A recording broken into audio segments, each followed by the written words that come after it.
So it looks like Sam Bankman-Fried got a good deal today, or maybe it was too harsh.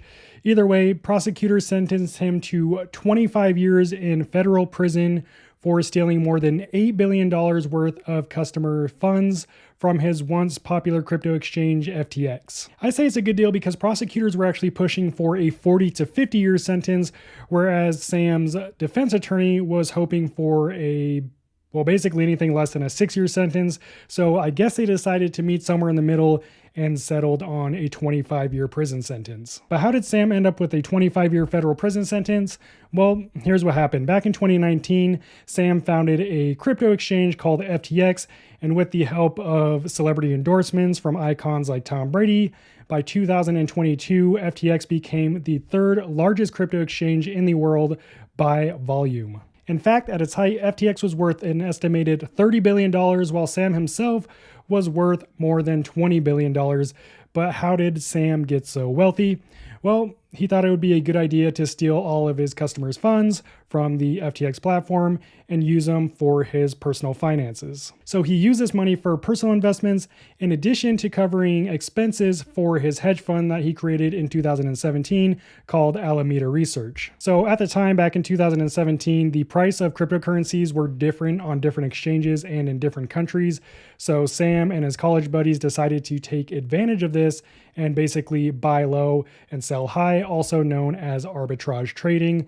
And this is how apparently he was able to earn enough money to initially start his hedge fund. So by 2019, the team that had been working with Sam on the hedge fund decided, hey, why don't we open up our own crypto exchange?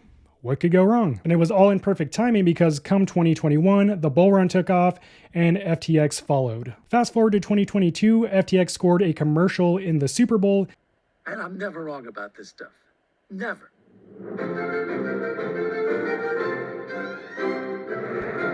And then later that year in June, they actually got the naming rights to the Miami Heat NBA stadium. And it was this publicity and social acceptance that Sam continually received that actually made him look like the wonder boy of the crypto industry. But that didn't last. In November 2022, CoinDesk leaked a balance sheet of Alameda Research's holdings, which show that they held a large portion, about $4 billion worth, of a token called FTT, which was actually issued by FTX and remain in full control of FTX. Then a few days later, the former CEO of Binance, CZ, actually tweeted that he was selling the rest of their supply of the FTT tokens because they did hold a pretty large supply. But after CZ found out about some of the shady things FTX was doing, he made it public and said, hey, we're selling off our tokens. And since Sam's financial situation mainly relied on the price or the value of these FTX tokens, Alameda Research was like, hey, we'll buy the tokens that CZ's dumping. That way,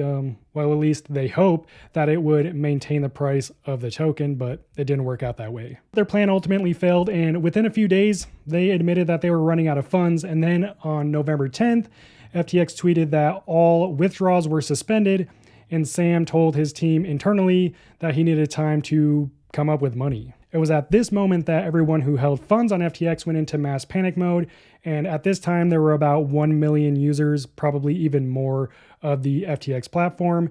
And then on December 12th, 2022, Sam Bankman-Fried was actually arrested in the Bahamas and extradited back to the US, where he was taken into custody and pleaded not guilty to 7 counts, including wire fraud, conspiracy to commit wire fraud, conspiracy to commit money laundering, and a few other fraudulent activities.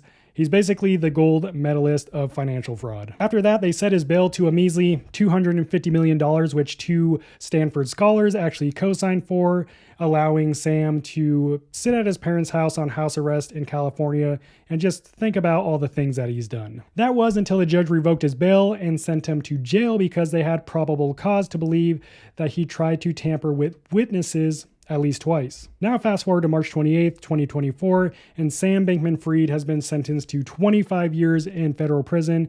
And if you're wondering, there's no possibility of parole when it comes to federal criminal cases. But if he behaves well in prison, then he can definitely shave off some time of his 25-year sentence. Actually, he could shave off a lot of time from his 25-year sentence.